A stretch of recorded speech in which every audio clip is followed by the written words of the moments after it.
हे आहे खराब झालेलं कुटार, म्हणजे आपलं चण्याचं कुटार भरल्यानंतर जनावरांसाठी नेल्यानंतर जे काही खराब वेस्टेज प्रकारचं कुटार आहे, तर हे पेटवून न देता आपल्या कंपोस्ट खतामध्ये, आधुनिक सेंद्रिय खतामध्ये याचा अतिशय चांगला उपयोग होतो. आणि म्हणून मग शेतात ज्या ज्या काही वेस्टेज गोष्टी असेल त्याचा उपयोग आपल्या जैविक शेतीच्या पद्धतीमध्ये कशा प्रकारे केला जातो हे सर्व आपल्यावर निर्भर आहे. याला पेटून देऊन एक प्रकारची आपण हानीच करतो, पण हे जे कुटार आहे या कुटाराचा उपयोग जर आपल्या कंपोस्ट खतामध्ये जर केलं, अतिशय चांगल्या प्रकारे चांगल्या दर्जाचं कंपोस्ट खत निर्मितीसाठी या खताचा आपल्याला निश्चित उपयोग होऊ शकतो.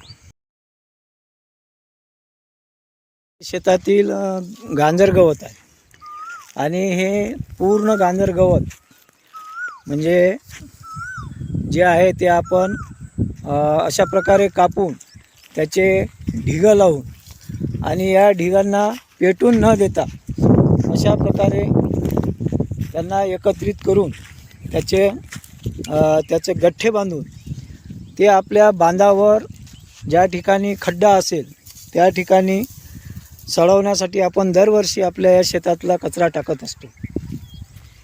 याच्यामध्ये दोन्ही फायदे होतात की याच्यामध्ये असलेलं जे बी आहे ते आपल्या शेताच्या बाहेर जाऊन पडतं, आणि दुसरं असं की हे जे कापलेलं सर्व गवत आहे हे पाणी आल्यानंतर अतिशय चांगल्या रीतीनं कुजून जातं आणि त्याचा हिरवळीचं खत म्हणून सुद्धा आपण वापर करू शकतो. आणि म्हणून अशा प्रकारे शेतातल्या कोणत्याही कचऱ्याला, तणाला डब्बीची काडी न लावता आपण जर त्याचा उपयोग आपल्या जैविक शेती पद्धतीमध्ये त्या दृष्टीने जर केला तर त्याचा उपयोग निश्चितच आपल्याला चांगला होतो.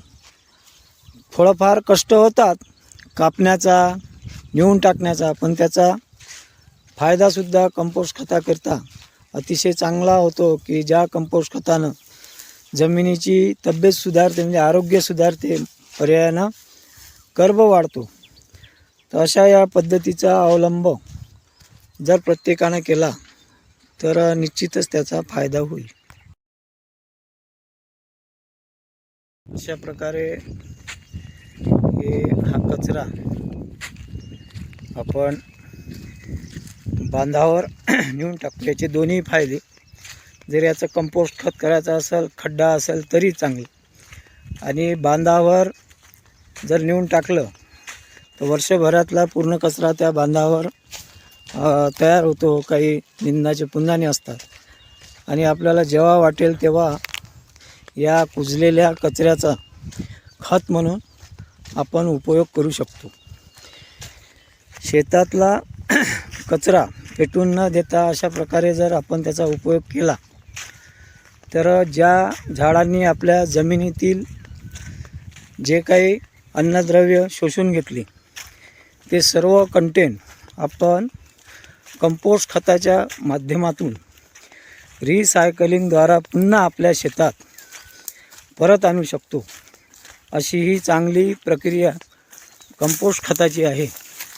आणि अशा प्रकारे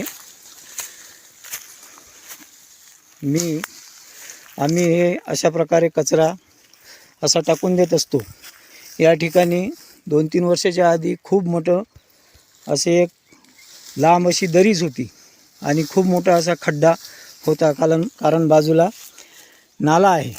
तर त्याच्यामुळं काय झालं, 4-5 वर्षापासून हा सर्व खड्डा बुजला गेला आणि चांगलं खत या ठिकाणी तयार झालं. अशा प्रकारे ढिगं मारून, हे शेतातलं कापलेलं गांजर गवतच आहे, अशा प्रकारे ढिगं मारून फैलवून कुजवण्याच्या स्थितीपर्यंत आपण पोहोचत असतो. दुसरं असं की आपल्या ज्या काही वनस्पती आहे त्या वनस्पतीचे झाडंसुद्धा आपण आपल्या शेताच्या बांधावर लावले तर ते फार उपयुक्तच आहे. हे रुईचं झाड आहे, याच्या रुईच्या झाडाची कलम करून आपण लावली की म्हणजे आपल्या शेताच्या भोवतालाच जर आपल्याला लागणाऱ्या वनस्पती असल्या तर फार चांगली सुविधा होते. ही सीताफळाचे झाडं आहे. सीताफळाचे झाडंसुद्धा आपण भरपूर लावलेले आहे बांधाने. कारण सीताफळाचं जे पानं आहे ते म्हणजे कोणी आणू देणार नाही, पण आपल्या मालकीचे आपल्या शेतात जर असले तर त्याचा उपयोग आपल्यालाही होतो. बेलाचे सुद्धा झाडं आपण असेच लावले की आता जर बेलाचे झाडं लावले तर 7-8 वर्षानं 5-6 वर्षानं त्याचा बेलाच्या झाडाच्या फळाचा सुद्धा उपयोग होऊ शकतो. हा अडुळसा आहे.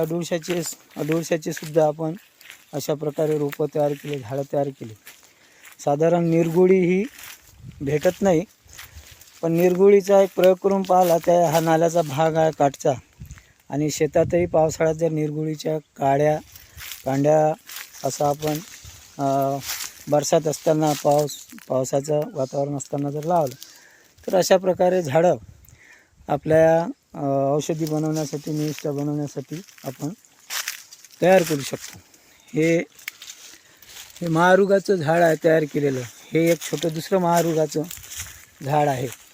आणि अशा प्रकारे जर आपल्याला निविष्ठेला लागणाऱ्या वनस्पती जर आपण अशा तयार केल्या तर वनसंपदेची हानी होणार नाही आणि आपल्या शेतात अशा प्रकारचे झाडंसुद्धा तयार होतील. तर याचा प्रचार करताना याचीसुद्धा खबरदारी घेणं आपल्याला तेवढंच गरजेचं आहे.